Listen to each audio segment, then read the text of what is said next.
Desde comienzos de este 2022 se ha tenido un incremento desmedido de la canasta básica, pero también de otros productos que se requieren para preparar diferentes alimentos. Ante ello, los restauranteros han tomado algunas medidas que les permitan amortiguar esta situación. Guillermo Acero Bustamante, presidente de la Cámara Nacional de la Industria Restaurantera y Alimentos Condimentados, la Canirac, comentó que este tema es preocupante, pues les impacta directamente a los bolsillos en plena recuperación de establecimientos tras 2 años complejos por la pandemia. Una de estas medidas, de acuerdo con el representante empresarial, han tenido que tomar cursos para afrontar esta situación y el mensaje de la Canirac Nacional ha sido el de sustituir algunos ingredientes por otros que no son tan caros. Esto también con la firme intención de no sacar esos platillos de las cartas. Otro factor es que en estos momentos se le apuesta a la venta por volumen. Lamentablemente en estos momentos la afluencia es bastante baja. Por ello es muy importante que la población nos apoye con su consumo. Con ello, un establecimiento pasa del punto de equilibrio y se mantienen los empleos.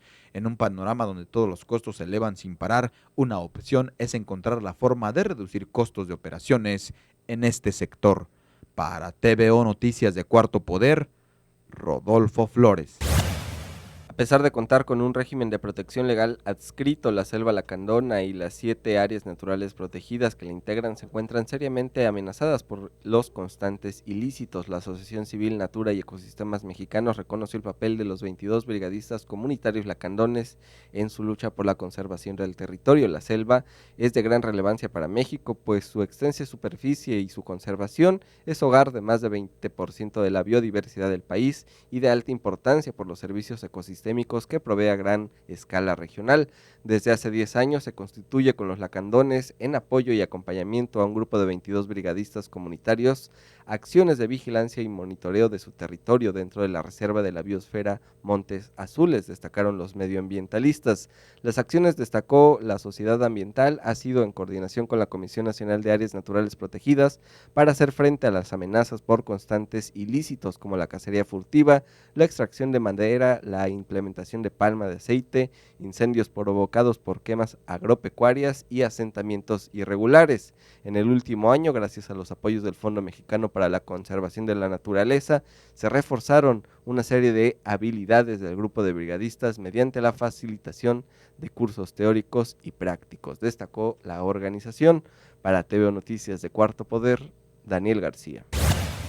La educación es el eje para fortalecer el capital humano y social, lo que da paso a la inclusión, empoderamiento y participación. Sin embargo, la desigualdad obstaculiza el desarrollo y los talentos individuales y colectivos que aportan al progreso, explicó la docente investigadora de la Universidad Autónoma de Chiapas, Hilda Jiménez Acevedo, en conferencia para el Centro de Estudios para el Desarrollo Municipal y Políticas Públicas. La académica resaltó el poder de la educación para impactar de forma positiva en el crecimiento económico, generando más oportunidades, cohesión social, inclusión y una participación ciudadana activa y consciente.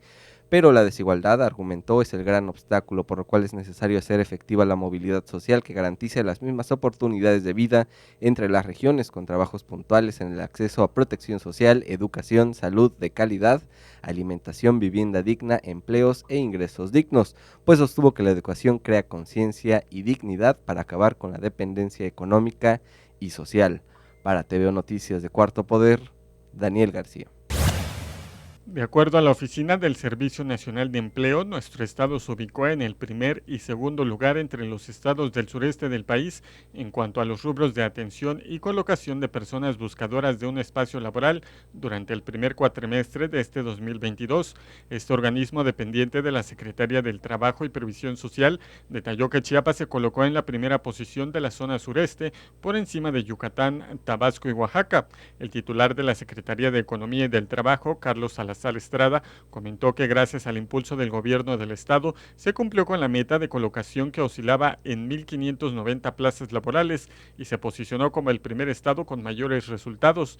Se superaron las expectativas al alcanzar una cobertura de 1,955 plazas, 365 más de lo previsto, lo que se traduce en un beneficio a la economía de las familias chiapanecas que podrán tener seguro un ingreso para su sustento. Para TVO de Cuarto Poder, William Chacón. En relación a la caravana de unos 2.500 migrantes que se desplazan por la carretera costera para llegar a Tuxtla Gutiérrez, Raúl Bonifaz Moedano, presidente de la Comisión de Justicia en el Congreso de Chiapas, puntualizó que es fundamental que el gobierno de Estados Unidos cumpla con la promesa de mandar $3.900 millones que servirían para que empresas privadas se establezcan en los países del Triángulo Norte de Centroamérica y se evite la salida de miles de personas. Desde el gobierno federal enfatizó se ha lanzado el mensaje de ayudar a Guatemala, El Salvador y Honduras para que con el apoyo económico y de proyectos las personas se queden en sus sitios de origen y no estén saliendo por la falta de empleos, por desastres naturales o por inseguridad. Enfatizó que en Tapachula, que ha sido una ciudad de constante flujo de migrantes, en varias ocasiones se han vivido episodios de caos debido a la cantidad de personas extranjeras que están llegando de distintos países y que demandan atención de las dependencias federales. No obstante, el diputado local enfatizó que muchos de los municipios fronterizos no cuentan con recursos extraordinarios para atender esta demanda.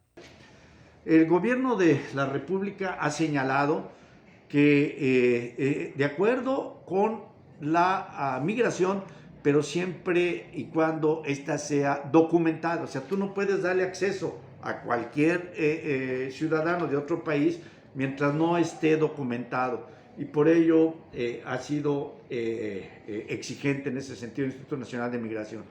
El diputado local recordó que la política nacional se ha mantenido en la línea de permitir que cualquier persona del extranjero se desplace por territorio mexicano, siempre y cuando esté con su documentación en regla. Señaló que un porcentaje de las personas que vienen en la caravana sobre la carretera costera aceptó que el Instituto Nacional de Migración les extienda permisos para que se puedan trasladar a cualquier punto de atención migratoria y avancen en los trámites y solicitudes para que regulen su situación.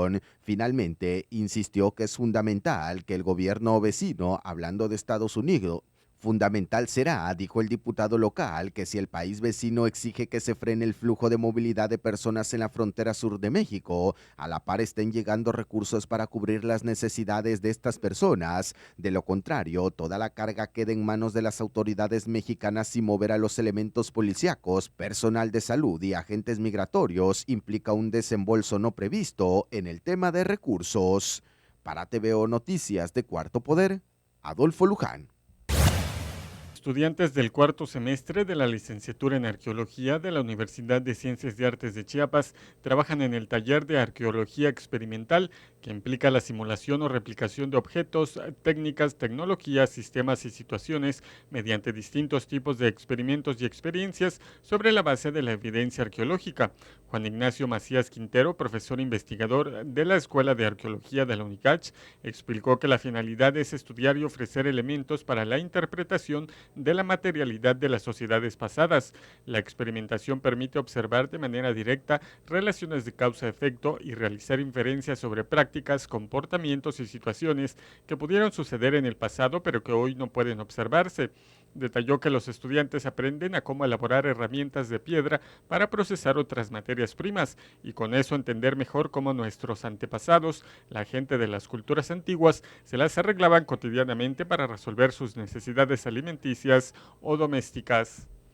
Para TVO de Cuarto Poder, William Chacón. Bersaín Miranda Borrás, presidente de la Alianza del Autotransporte Organizado del Estado de Chiapas, hizo un llamado a las autoridades estatales para reforzar la seguridad en el transporte público, principalmente en beneficio de las mujeres. Precisó que para prevenir la violencia en espacios públicos es importante vigilar el servicio de transporte, especialmente los que prestan servicios de manera irregular, indicó el líder transportista. Se debe contar con una capacitación con perspectiva de género a choferes de taxis, así como de colectivos con el fin de mejorar el servicio que brinden a niñas, adolescentes y mujeres. Planteó a los transportistas capitalinos la colocación de cámaras de videovigilancia en las unidades de colectivos para disminuir asaltos. De igual forma, planteó establecer un fondo especial dirigido a ellos para que puedan obtener créditos. Y es que de acuerdo a datos de la alerta de violencia de género de enero a mayo del 2022, se han registrado 15 feminicidios en Chiapas, de los que el 33% fueron en la vía pública. Para TVO Noticias de Cuarto Poder, Rodolfo Flores. La Ley Nacional de Ejecución Penal establece en los artículos 136 y 137 el beneficio de libertad condicionada para que las personas privadas de su libertad que cumplan con ciertos requisitos puedan continuar compurgando su pena de prisión en libertad, comentó María Teresa Vázquez Franco, defensora pública adscrita al Instituto Federal de la Defensoría Pública.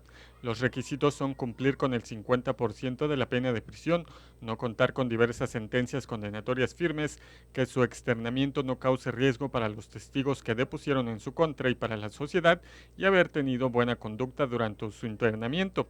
También cubrir la reparación del daño y la multa, no estar sujeto a otros procesos penales del fuero común o federal por delitos que ameriten prisión preventiva y no haber sido sentenciados por delitos de la delincuencia organizada como secuestro y trata de personas. Explicó que la Ley de Ejecución Penal establece dos beneficios. El primero es cuando las personas cumplen con el 50% de su pena para salir en libertad condicionada bajo algunas condicionantes, como no salir del estado o del país en lo que termina de cumplir la sentencia y permanece bajo la vigilancia de la autoridad administrativa. Para TVO de Cuarto Poder, William Chacón. Profesores de la sección 7 del Sindicato Nacional de Trabajadores de la Educación y de la Coordinadora Nacional de Trabajadores de la Educación, CENTE, se manifestaron para exigir atención a una serie de demandas, las cuales han sostenido a lo largo de los últimos años.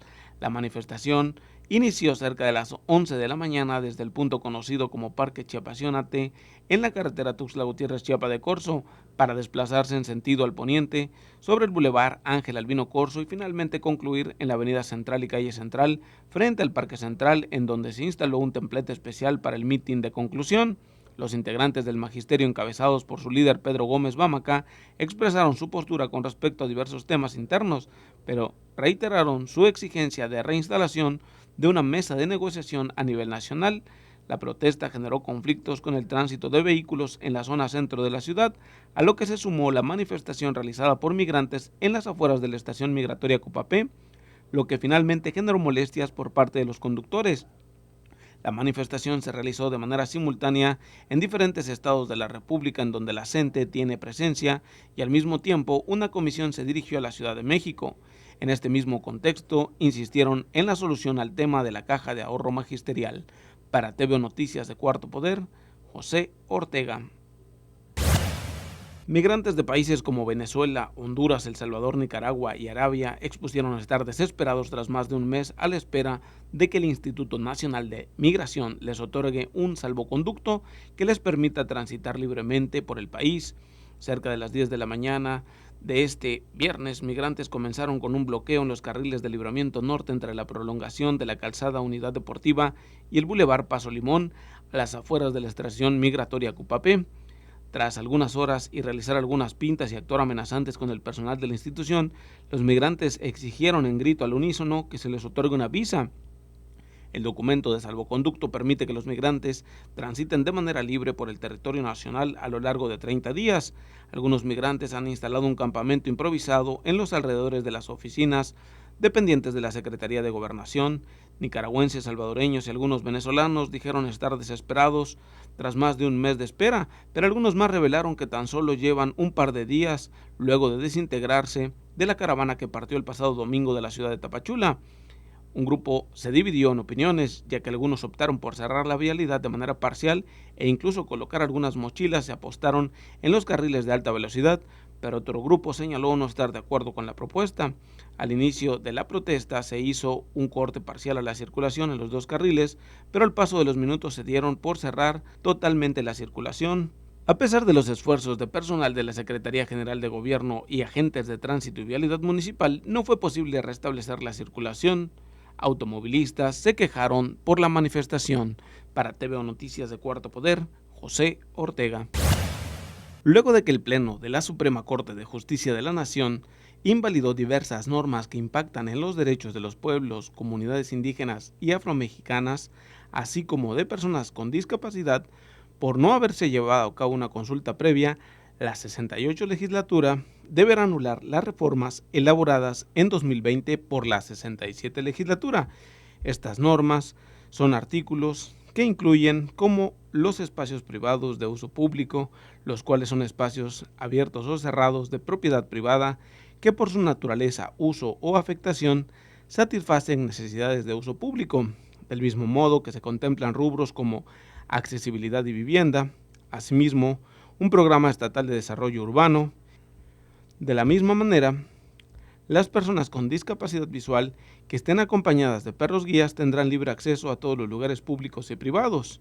Finalmente, los municipios, a través de sus áreas correspondientes, al autorizar los proyectos para la construcción, adaptación o remodelación, así como la apertura de espacios destinados a la prestación de servicios en los espacios públicos y privados de uso público, vigilarán que los mismos cuenten con instalaciones, servicios y señalamientos adecuados a las necesidades de las personas con discapacidad. Al conocer de estos asuntos, la Suprema Corte de Justicia de la Nación determinó que los preceptos invalidados contenían medidas susceptibles de afectar directamente los intereses o derechos de los pueblos y comunidades indígenas, así como de las personas con discapacidad. Lo anterior, señala la Suprema Corte, hace que exista la obligación de consultar de manera previa a los grupos citados, de conformidad con los artículos 2 de la Constitución General, 6 del Convenio 169 de la OIT y 4,3 de la Convención sobre los Derechos de las Personas con Discapacidad. Por lo tanto, la legislatura actual tiene un año para legislar con las modificaciones señaladas. El Congreso está obligado a realizar consultas cumpliendo con los parámetros establecidos por el Alto Tribunal. Para TV Noticias de Cuarto Poder, José Ortega. Elizabeth Figueroa Córdoba, presidenta del Consejo Coordinador Empresarial de Mujeres Capítulo Chiapas, dio a conocer que este sector se abre paso en este rubro. En el caso del Consejo Coordinador, han conformado su plan operativo de trabajo. Dentro del objetivo está el que las afiliadas ocupen las cabezas de las empresas, cámaras y otros organismos de peso en el Estado. Sabemos, dijo, que los cargos importantes están ocupados por varones. No es un problema, pero sí es un reto que se debe hacer entender a los hombres que por capacidad y profesionalismo deben dejarnos también, incluso por género. Dijo que es necesario ocupar los cargos en la Canaco, Canacintra, Coparmex. Dijo, necesitamos a las mujeres en estos cargos que puedan liderar estos organismos y de eso se trata el trabajo realizado. Dijo que todo ello lleva un proceso y una de las apuestas es la constante capacitación. La misión de nosotros es que la voz de las mujeres sean escuchadas en todos los sentidos, pero sí es complicado. El camino de las mujeres en el sector empresarial ha sido complicado, pero se ha tenido un avance de manera gradual en la entidad. Para TVO Noticias de Cuarto Poder, Rodolfo Flores. De acuerdo a la miembro del Comité de la Eliminación de la Discriminación contra la Mujer, Leticia Bonifaz Alfonso, hay una deficiencia en el sistema de competencias que no permiten la correcta procuración de justicia en los casos de violencia en contra de las mujeres. La abogada comiteca destacó que el déficit del sistema viene del origen del artículo 73, pues hay una indefinición de muchos de los temas y a quién compete hacer qué, y dijo, entonces viene la pelotita, que si es federal, si es local o municipal, y agregó que en tanto se determinan responsabilidades, los asuntos y las violaciones a los derechos humanos se agravan. La experta en derechos humanos sostuvo que hay que seguir fortaleciendo la justicia local, pues no puede ser todo una decisión federal, ya que los problemas tienen situaciones concretas que originan la violencia en contra de las mujeres. La técnica legislativa ejemplificó con la alerta de género declarada en el estado de Chiapas, el cual fue uno para los municipios indígenas y otro para los municipios urbanos. Sin embargo, alegó que los estudios ligaron esa alerta al tráfico de migrantes, porque puede ser que ahí tenga que coincidir debido a las rutas de Tapachula, Arriaga y San Cristóbal Tuxtla, y se hizo este estudio, y desde ese momento muchas de las alertas de otros estados eran solamente un copiar y pegar lo que decían las investigaciones chiapanecas. Para TVO Noticias de Cuarto Poder, Daniel García.